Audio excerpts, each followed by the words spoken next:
here to tell you the incredible story of how personal computers took over the world. Why am I telling you this at a basketball game? Well, I like the game, but mainly it's because of that guy down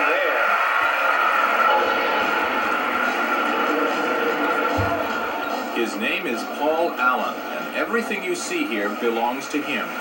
The Portland Trail Blazers basketball team, their arena, even the dancers. Thanks to personal computers, he has $8 billion to spend on such toys. 20 years ago, Allen and his high school friend Bill Gates were running a two-man software company called Microsoft. Today, Allen is richer than God, and Gates is richer than Allen. 20 years ago, young men like Paul Allen and Bill Gates invented the personal computer, and in doing so launched a revolution that's changed the way we live, work, and communicate. It's hard to believe that 20 years ago there were no personal computers. Now it's the third largest industry in the world, somewhere between energy production and illegal drugs. But the most amazing thing of all is that it happened by accident, because a bunch of disenfranchised nerds wanted to impress their friends.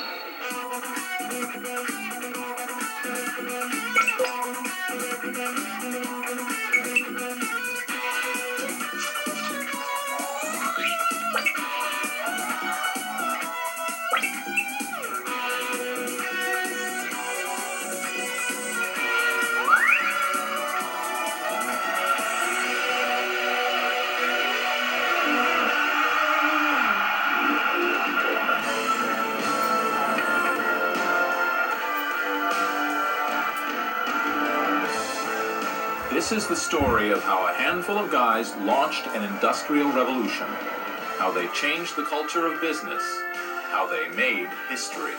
I feel incredibly lucky to be at exactly the right place in Silicon Valley, at exactly the right time historically where this invention has taken form.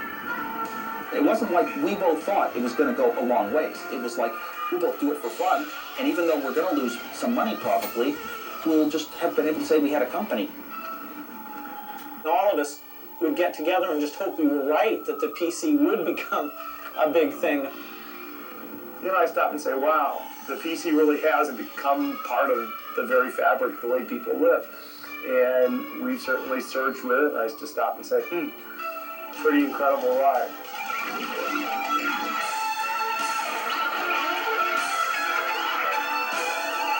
Most of these people come from the place I call home, the Silicon Valley south of San Francisco, California. Growing up here near the electronics companies that give the place its name, these founders of the PC revolution were, for the most part, middle-class white kids from good suburban homes. But it's not their homes we're interested in, it's their garages.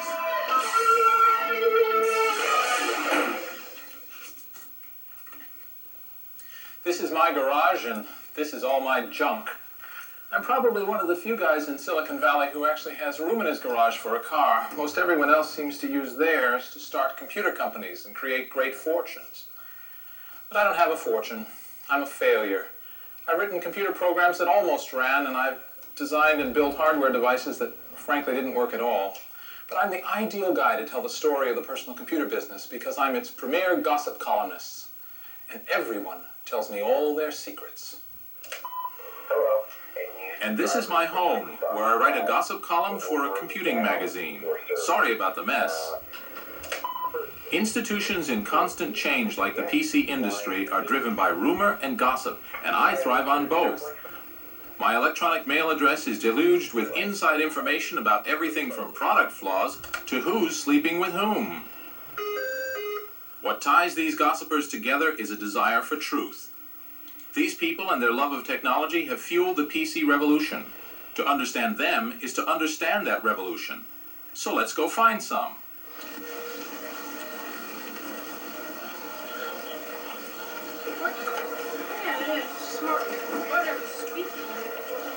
Meet Edwin Chin on a Saturday morning at the Weird Stuff Warehouse. This could be 1976 or 1996, because there is always a new generation of techies like Edwin who hear the calling. Most other kids are watching TV, but not Edwin. You know, I'm interested in the electronics and technologies and the hobby since I started when I was like 6 or 7, you know. How old are you now, Edwin? 10 right now. It's no coincidence that the only woman in the vicinity looks bored. Because this is a boy thing. The obsession of a particular type of boy who would rather struggle with an electronic box than with a world of unpredictable people. We call them engineers, programmers, hackers, and techies. But mainly, we call them nerds. I think a nerd is a person who uses the telephone to talk to other people about telephones. And a computer nerd, therefore, is somebody who uses a computer in order to use a computer. And people have like different degrees of passion, different types of passion. You know, some people they just live databases, and like fifth normal form is just like nirvana, and like they just quest for it. You know, that's like what gets them up in the morning. What do your friends think of you? Boy, he's a nerd. Yeah. But I don't mind. I'm used to being called a nerd. Can't have other people stop their dreams. You've got a very wide liar. And in Silicon Valley, the dream is to grow up to become a boy like this. It doesn't make any difference at all to you whether it's on one of this machine. Graham Spencer is chief programmer for Architects Software. 6 guys who graduated from Stanford University and started a company just because they like each other. This is a modern-day startup, but at heart it's no different from PC pioneers like Apple or Microsoft. Nerds who share a dream. Their hobby is their business, and the culture they've created is identical to that of 1,000 other technology companies. First, they dumped the idea of 9 to 5. In this industry, you can work any 80 hours per week you like. And then I've got my cap, which I use to cover my eyes and Oh, yes. sleep in the early morning while everybody's coming in. We didn't even obey a 24-hour clock. We'd come in and program for a couple days straight.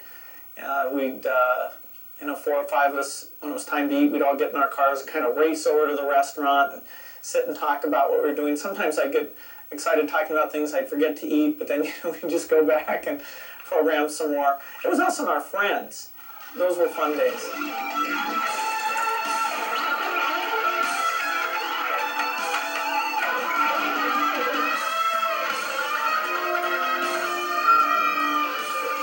Let's look in the refrigerator.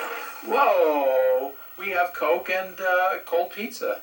I drink about 2 liters of Coke a day. 2 liters of Coke a day. And do you think of it like as brain food? That keeps me going. Then, listen to heavy metal and get caffeinated and hack.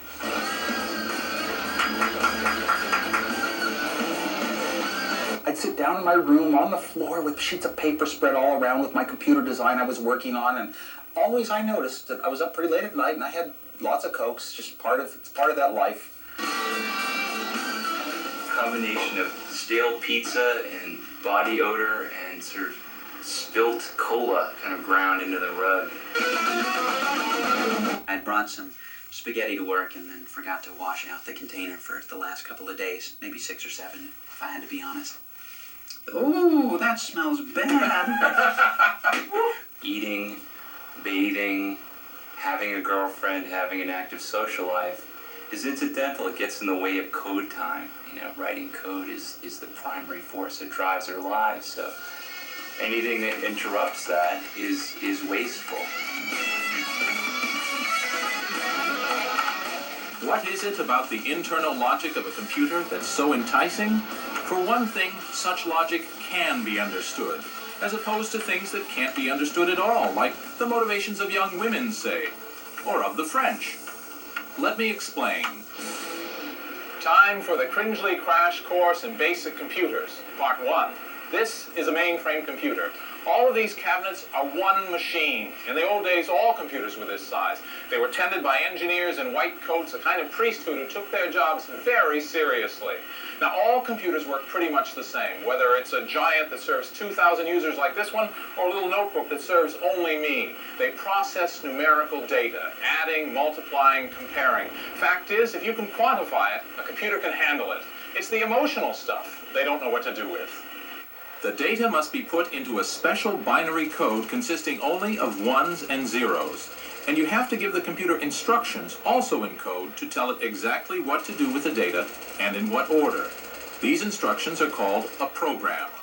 In the early days, you put in the instructions by flipping switches or loaded them from paper tape. This was called machine language. It made computers a pain to use. Even worse, every type of computer spoke a different machine language. While the ENIAC could compute the 30-second trajectory of a shell in 20 seconds, operators required 2 days to program it to do so. Then a U.S. Navy captain named Grace Hopper solved the problem. She invented a computer language, English words that the computer itself could translate into binary code. Now users could type whole lists of instructions into a computer rather than flipping those damn switches. Like most things having to do with computers, that first language had a silly name, COBOL. It was followed by other languages like Fortran and BASIC, and they all made computing just a bit more user-friendly. So when some nerd tells you he's been up all night programming or writing software or hacking code, what he really means is he's been typing long lists of instructions into his computer. Mainframe computers were far from personal.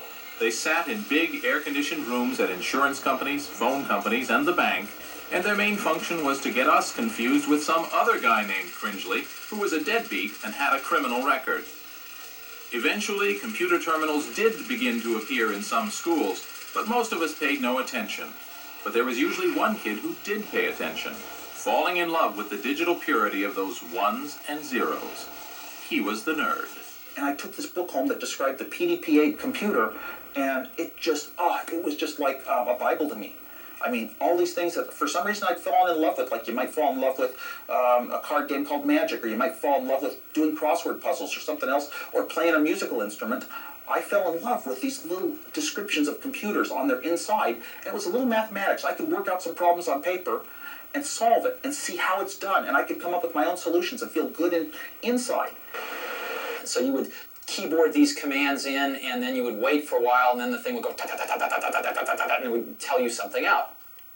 But even with that, it was still remarkable, especially for a 10-year-old, that you could write a program in BASIC, let's say, or Fortran, and actually this machine would sort of take your idea and it would sort of execute your idea and give you back some results. And if they were the results that you predicted, your program really worked. It was an incredibly thrilling experience. Nerds wanted their own computers right from the beginning, but it took a technological breakthrough to make that possible. This is it, the chip, the microprocessor. This is what allows you to have a mainframe computer on your desk. In the 1950s, mainframes were as big as this garage, and that's because they were filled with thousands of these vacuum tubes or valves. Eventually, the valves were made much smaller and replaced with transistors. Still too big, however, to make a computer that could fit on your desk.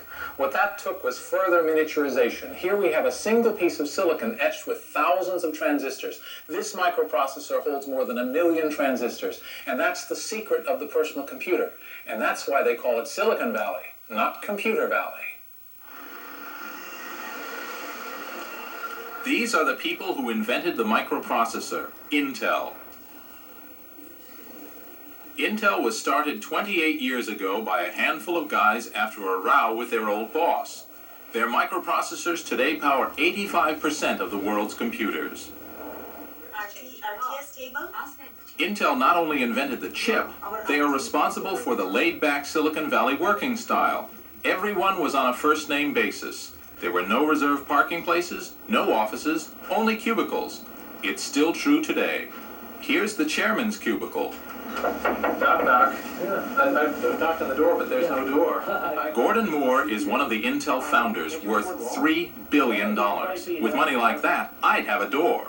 In a business like this, the people with the power are the ones that have the understanding of what's going on, not necessarily the ones on top. It's very important that those people that have the knowledge are the ones that make the decisions. So we set up something where everyone who had the knowledge had an equal say in what was going on. Intel's microprocessors kept getting more powerful. They soon had enough horsepower to run a whole computer. Only Intel didn't appreciate the brilliance of their own product, seeing it as useful mainly for calculators or traffic lights.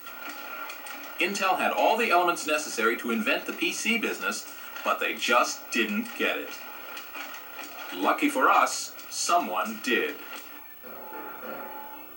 This is the chip that launched the personal computer revolution.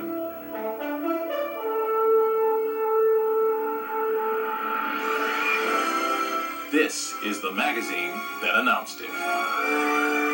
In January 1975, featured on the cover was the world's first personal computer, the Altair 8800. It was the crazy idea of an ex-Air Force officer from Georgia, Ed Roberts. If you look at it, it was kind of a grandiose, almost megalomaniac kind of scheme, and right now I couldn't do it because I could see right off there's no way you could do this. There isn't any way you could do this.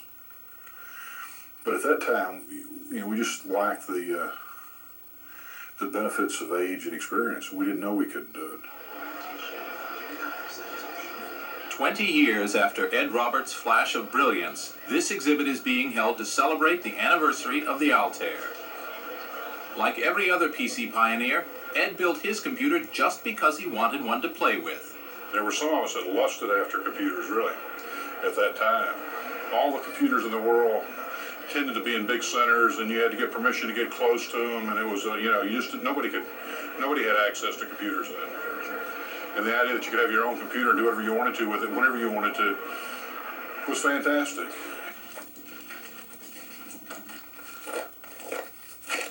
And where was all this happening? It was far from Silicon Valley, Intel, or IBM. Out in the desert near the airport in Albuquerque, New Mexico, Ed Roberts ran a calculator company called MITS. Having an ugly building wasn't its only problem. MITS was going bankrupt. Nobody was buying calculators, and Ed needed $65,000 just to stay afloat. And we went to the bank and had a late night meeting. And the issue was whether we closed MITS down or kept it. They loaned us an additional $65,000. And I was asked how many machines that I think we would sell in the next year after it was introduced. And I said 800. And it was considered a wild-eyed optimist at that. Within a month after it was introduced, we were getting 250 orders a day. Started about 6. The Altair wasn't even a computer. It was a computer kit. Whoa, this is a pretty well-equipped machine. You had to build it yourself, and even then it usually didn't work. Still, the demand was amazing. And there were actually people that came to MITS, a couple people with camper trailers, and camped out in the parking lot waiting for their machines. I mean, they were so eager. I think everybody had sort of daydreamed, or Walter Mitty, about owning a computer. The surprise was that it would be possible for the average college student, for example, who was living on bare subsistence, to actually buy a computer. This is what really amazed me, was that people were there was a sort of a pent-up demand for having your own computer. And if it could be that cheap, what a wonderful thing.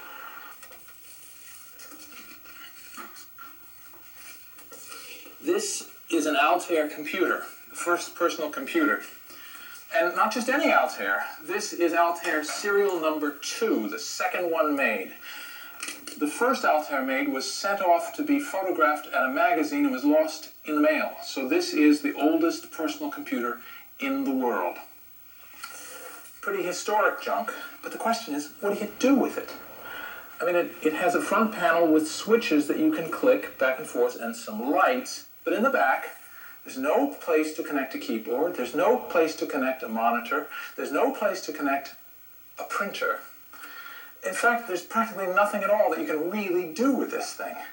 But back then, 1975, the people who had it were thrilled.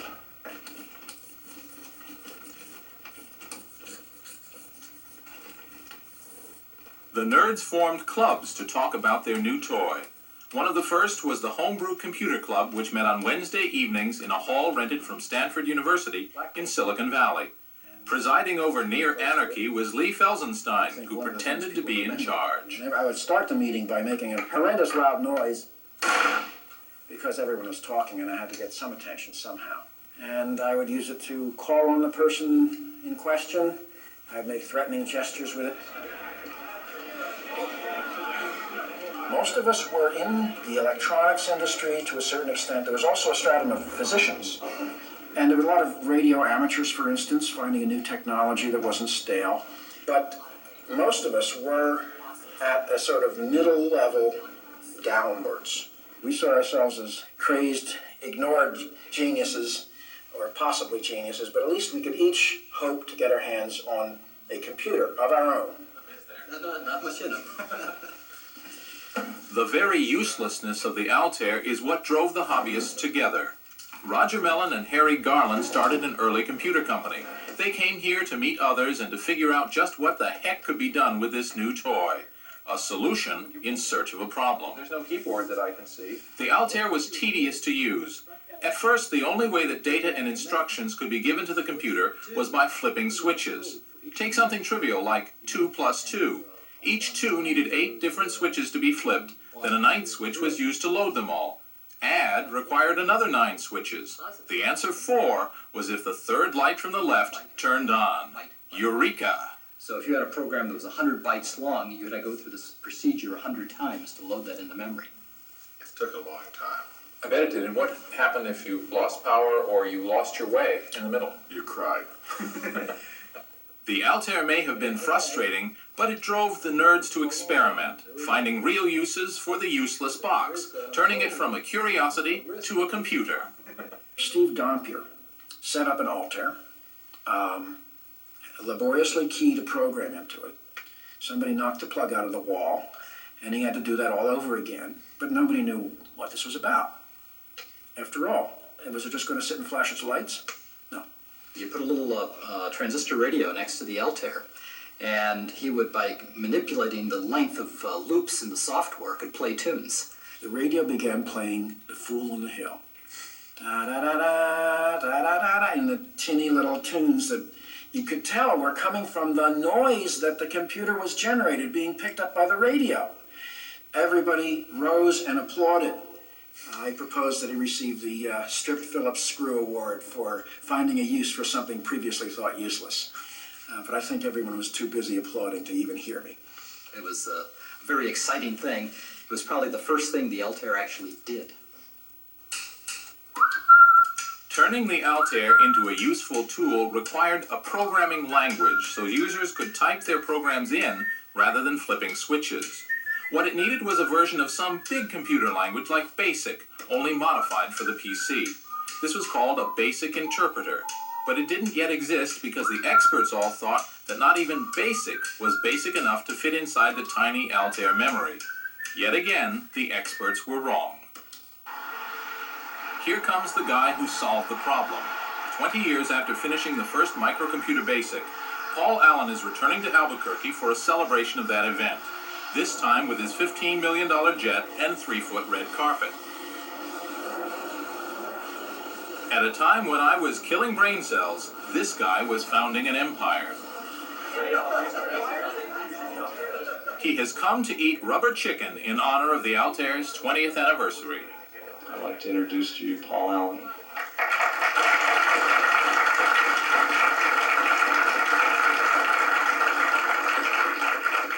Allen co-founded Microsoft with his younger buddy from high school, Bill Gates. One day in Boston, I was in Harvard Square, and I covered Popular Electronics with this thing that looked like what I'd been imagining. And so I grabbed it off the shelf, and I looked at it, and I bought it, and I ran back to Bill's dorm, and I think he was probably playing poker that night and usually losing money at that point. One of the few times when that's been the case.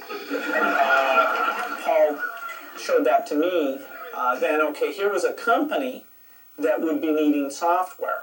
And he said, okay, well, we got to call these guys up and see if this thing's for real. We realized that things were starting to happen, and just because we'd had a vision for a long time of where this chip could go, what it could mean, that didn't mean the industry was going to wait for us while I stayed and finished my degree at Harvard. So called up Ed, we told him we've got this BASIC, and it's just, for your machine, it's not that far from being done, and we'd like to come out and show it to you. So we created this BASIC interpreter.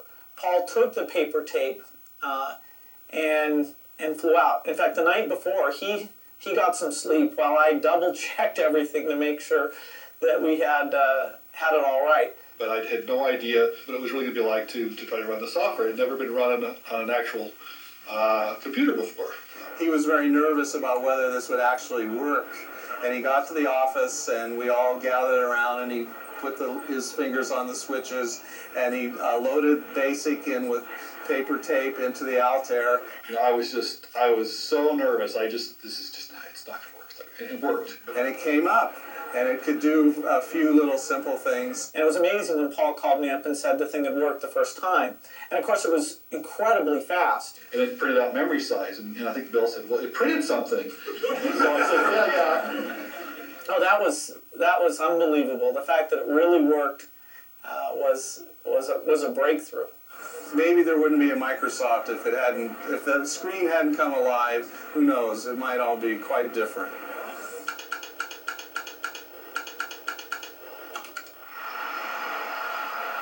After the demo succeeded, Bill forgot about finishing university. Afraid of missing his chance to dominate the new industry, he joined Alan in what was then the center of world microcomputing research, among the sleazy bars and gas stations of Albuquerque, New Mexico. And they lived across the street from Mitz in the Sundowner Motel, and the prostitutes and the drug dealers are out on the corner, and they were writing BASIC for the Altair computer, and gradually they actually started Microsoft here in Albuquerque. So we hired some of our high school friends basically to come down and stay with us in our apartment, which became very crowded. We were pretty young. We started when I was 19, and so he just had a lot of energy. They worked really hard. They listened to really loud music.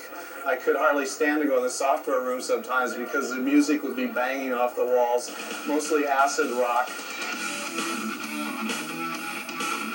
We usually go out, eat pizzas, and then go out and watch action movies. They would work all night long, and there were days when Bill Gates would be sleeping on the floor in the software lab, and sometimes it would be Bill and these two other guys all, sitting on tables around the apartment with stacks and stacks of paper, writing, converting to BASIC for the 8080. I still know the source code by heart, and that was a work of love. We just kept tuning and tuning that thing, and so that kind of craftsmanship paid off. BASIC let the Altair be used for both fun stuff and real work. People attached terminals to the computer and began writing games, word processors, and accounting programs. Most of us didn't notice, but soon there was a thriving industry for enthusiasts. By the end of 1975, dozens of other companies were building microcomputers. We created an industry, and I think that goes completely unnoticed.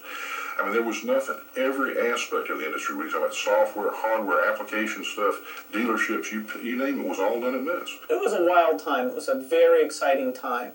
And the first user convention, where we got people to come in and tell us what they were doing, what they were excited about. And other companies like Processor Technology or Insight or Comemco got going as add-on companies. These companies are long forgotten, but they were the humble beginnings of the PC industry. Left in the hands of those early hobbyists, the PC might have never made it to the shopping mall. Reaching the wider market required a different type of vision. Enter the flower children of California, who thought the PC was, well, groovy. From the safety of secret committees, they talk about the danger of war. Remember that the 60s happened in the early 70s, right? So we have to remember that. And that's sort of when I came of age. So I saw a lot of this. And to me, the spark of that was that there was something beyond sort of what you see every day. Far from the smell of the gun. It's the same thing that causes people to want to be poets instead of bankers. And I think that's a wonderful thing. And I think that same spirit can be put into products. And those products can be manufactured and given to people, and they can sense that spirit. To help you understand all this, I will now take off my clothes. Well, why? He says, frame relay is scalable. Jim Warren knows better than most what the hippie movement did for the PC. A 60s radical himself, he staged the West Coast Computer Fair, for a time the biggest computer show in the world. The fair was where the PC really arrived. It's also where Jim got rich. So, Jim, is this where you hold all your meetings? As many as possible. Sure, why not? This is how Silicon Valley entrepreneurs conduct business? I don't know whether it's how entrepreneurs conduct. Believe it or not, Jim once taught mathematics at a Catholic girls' school. Bubble swap? Sure. Okay.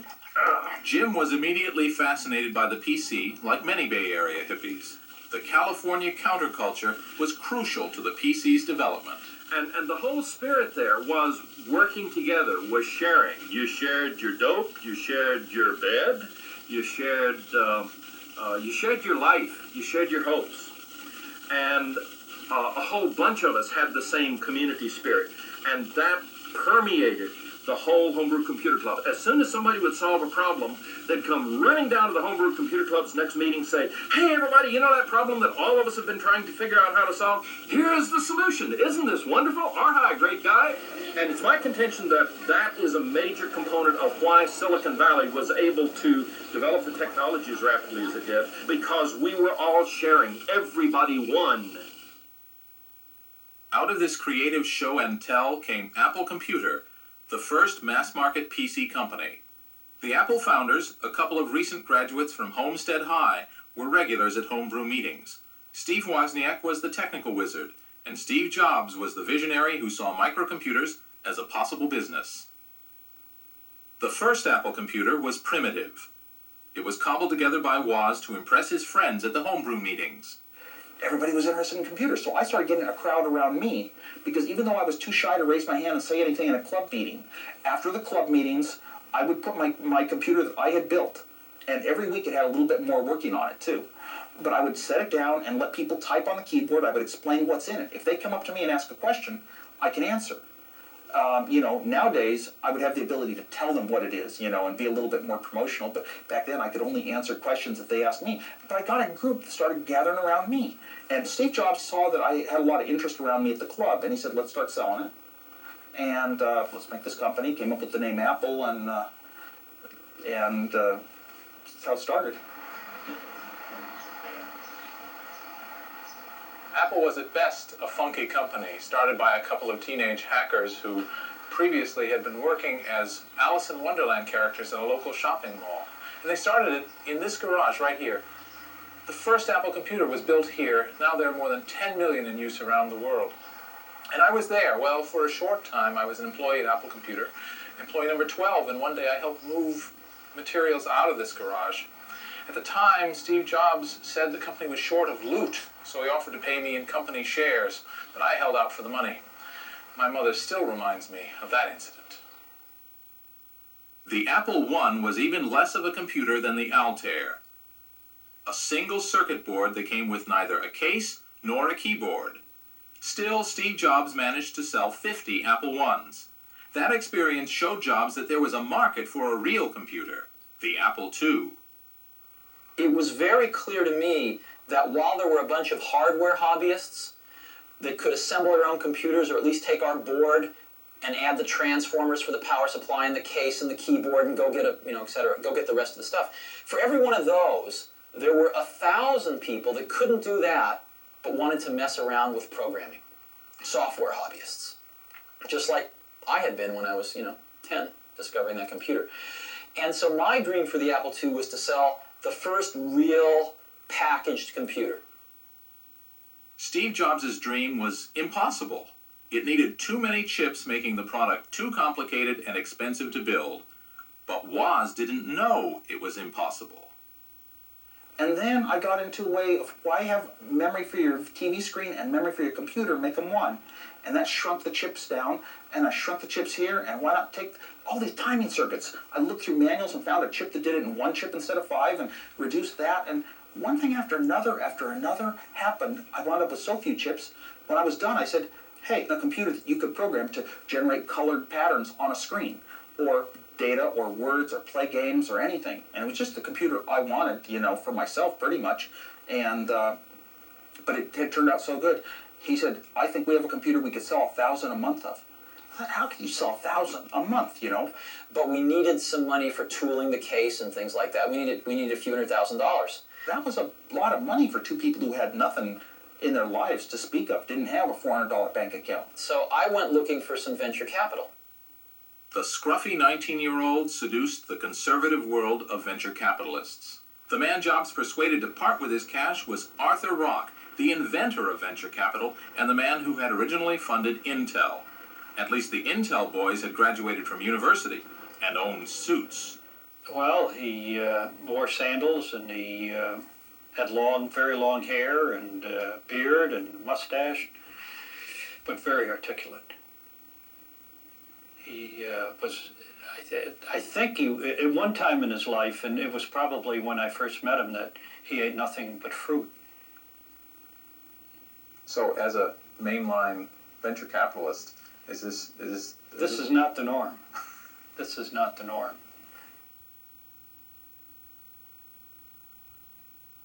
With money in hand and under occasional adult supervision from an ex-Intel manager named Mike Markkula, Woz and Jobs finished the Apple II and ordered a local factory to build 1,000 machines. 2 years passed between the Altair and the Apple II, and in that time a lot of things changed. We went from a computer that was designed for hobbyists and engineers and certainly looked like a piece of test equipment to a computer that looked like a piece of consumer electronics. And we can thank Steve Jobs for that. His sense of design demanded that this structural foam case be used for the Apple II, the first case of its type on a personal computer. And not that there wasn't good engineering inside either.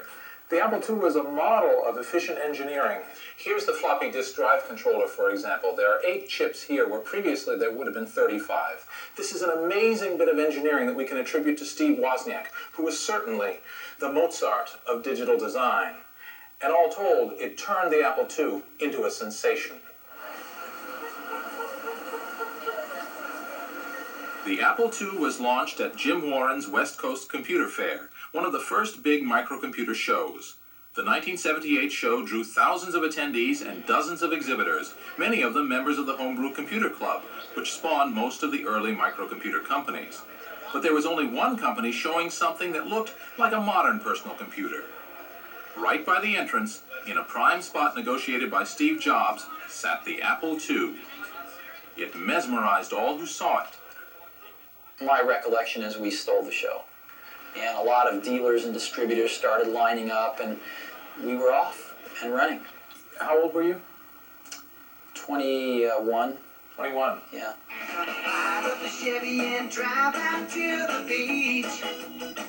Following the West Coast Computer Fair, the next 2 years were ones of explosive growth for Apple, with thousands of customers arriving on the doorstep of the tiny office in Cupertino, California. Sales and profits grew so quickly that Apple had more money than the company could spend. And the company was very young. The founders were in their 20s, and some employees were even younger, like 14-year-old Chris Espinosa, who never left. He still works at Apple almost 20 years later. There would be public demonstrations of our product every Tuesday and Thursday afternoon at 3 o'clock. And that was good because it was after school. So I would get out of my, sophomore, junior year of high school. I would ride my little moped down to the Apple offices, and at 3 o'clock I'd give the demonstrations of the Apple II. When we were in the office, it was, hey, jokes and wiring up people's phones to do weird things, just every one of us. I mean, there wasn't a person in Apple, I don't think, for a couple of years that was, super serious. We were lucky. We had, the hot product of its day. And some of the people that I did original demos to came up to me years later and said, I founded a $100 million chain of computer stores based on the demo you showed me one Tuesday afternoon at Apple. It's really fun. He went so successful that all of a sudden, Steve and I wouldn't have to worry about work for the rest of our lives. And then it got even more successful and more successful after that. And it was sort of a shock. The Apple II set a new standard for personal computers and showed there was some real money to be made. Rival companies popped up all over, but the market was still hobbyists. Guys with big beards who thought a good use for their computer was controlling a model train set. Loads in the actual program. But for microcomputers to be taken seriously, they had to start doing things that needed doing. Functions that were useful, not just for fun. Over 2,000 programs. The enthusiast market had its limits. To reach the rest of us, the Apple II needed what nerds call a killer application. Software that's so useful that people will buy computers just to run it. For the Apple II, this application was called VisiCalc. It came straight from the blackboards of the Harvard Business School. Invented by a graduate student, Dan Bricklin, with his programmer friend Bob Frankston, VisiCalc was the first electronic spreadsheet. A spreadsheet is a tool for financial planning, bringing together for the first time the seduction of money with the power of microcomputing. Dan Bricklin's professor at Harvard showed how companies used a grid of numbers on a blackboard to work out profits and expenses. 60 down here, and your profit would be this minus this, which gives you 40. And then, well, let's see, what's the sales growth? We'll say there's a 10%. The trick to a spreadsheet is that all the values in the table are related to the others. And so changes in one year would ripple through the table, affecting prices and profits in subsequent years. Students were asked to calculate how future profits would be affected by various business scenarios. It was called running the numbers, and they did it laboriously, by hand. Well, let's say your initial costs have 100 fixed costs at the beginning, so now you have a minus 20 is how much you make the first year. And then the second year you have 100, but your variable, let's say, is 25. So now you're losing, what is it? There's a pain in the neck. I wasn't very good at this stuff. 80, what? No. We failed. We just lost. Minus 15, right? And then eventually you're making money. What year do we make money? And, and how much does the cost of money? That's what running the numbers was. Because each value was linked to the others, one mistake could mean disaster. It blows all your numbers afterwards because you make all your calculations based on other numbers before them. If I had miscalculated... Dan, who had worked as a programmer, started daydreaming about how he could use a computer to replace the tedious hand calculations. I imagined that there was this magic blackboard that did like word processing does word wrapping. If you make a change to a word, it automatically pulls everything back. Well, why not recalculate the same way? So that if I changed my number, I should have used 10% instead of 12%. I could just put it in and it would recalculate everything, go through it. And that would be this idea of electronic spreadsheet. Following a model that's common today, Dan Bricklin designed the program, but got his friend Bob Frankston to write the actual computer code. After months of programming late at night, when computer time was cheaper, the Harvard Business School blackboard came to life. Now we set this up, okay? Then we type a new value in, okay? Here I'm going to take that 100, and I'm going to change it, right? And here, recalculate it. Whoa! That saved me so much time. People who saw it and went and got it, like an accountant, I remember showing it to one around here, and he started shaking. He said, that's what I do all week. I could do it in an hour. What I could do, and they would take their credit cards and shove them in your face. I meet these people now that come up to me and say, I gotta tell you, it's... you changed my life. Changed my life. You made accounting fun. And you have to remember what it was like in those days. We did not use the word spreadsheet, because nobody knew what a spreadsheet was. I came up with the name visible calculator, or VisiCalc, because we wanted to emphasize that aspect. VisiCalc hit the market in October 1979, selling for $100. Marv Goldschmidt sold the first copies from his computer store in Bedford, Massachusetts. After a slow start, VisiCalc took off. What it did in our society, it gave people who were obsessed with numbers, whether they're in business or at home, how much am I worth today? What's my stock portfolio worth? How am I doing against budget on this project? It gave them the ability to play with scenarios and change it and say, well, what if I do this? So put people, in a sense, in control of the thing that lots of people in our society feel is driving them, that's numbers. The spreadsheet was every businessman's crystal ball. It answered all those what-if questions. What if I fire the engineering department? What if I invest $10 million in pantyhose futures?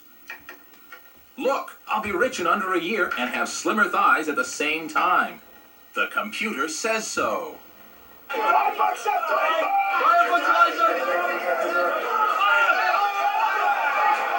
The effect of the spreadsheet was enormous. Armed with an Apple II running VisiCalc, a 24-year-old MBA with 2 pieces of dubious data could convince his corporate managers to allow him to loot the corporate pension fund and do a leverage file. It was the perfect tool for the 80s, the lead decade, when money was everything and greed was good.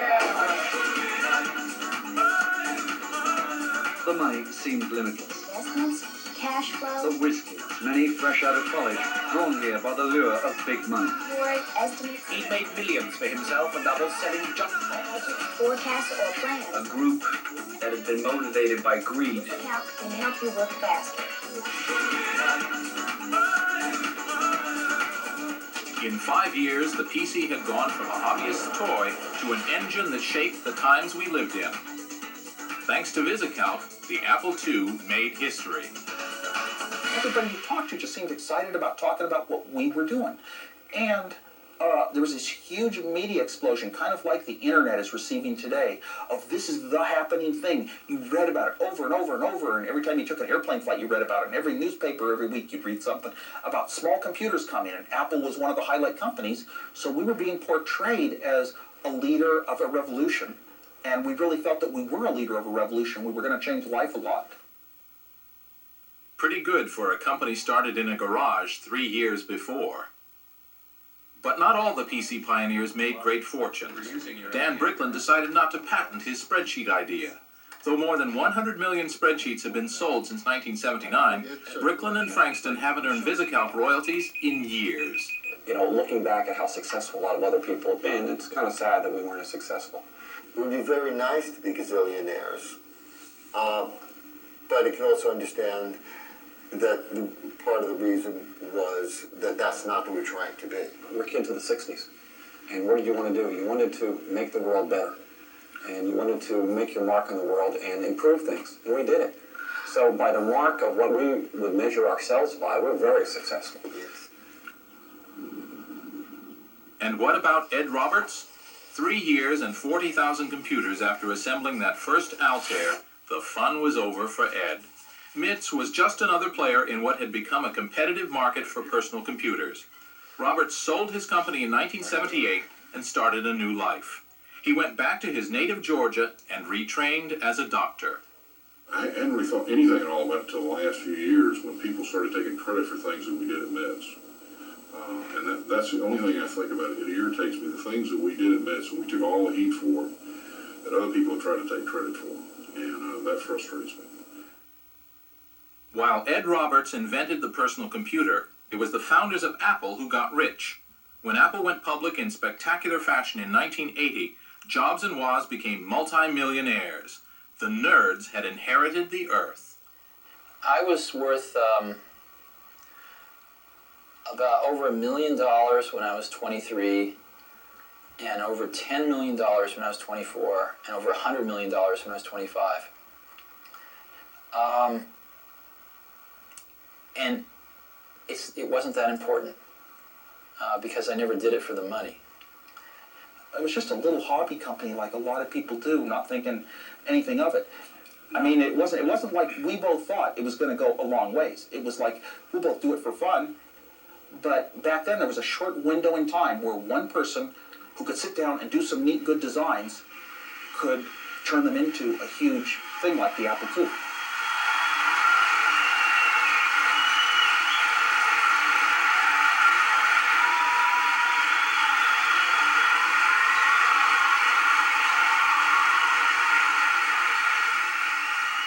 It's astonishing that at the beginning of 1975, nobody owned a personal computer. All there was a mock-up on a magazine cover. Yet within 5 years, there had emerged here in Silicon Valley a billion-dollar industry. An unhealthy fascination with technology on the part of a few adolescents had awakened the nerd within us all. PC companies were sprouting like mushrooms to meet the enormous demand. Apple had emerged as the top fungus and had taken 50% of the market. To the boys in Cupertino, every day seemed like Christmas. But Scrooge was around the corner. There was a company that everyone associated with the word computer, a company that expected, no, demanded to dominate its market. IBM. Big Blue was on the move, and Silicon Valley would soon be feeling the reverberations.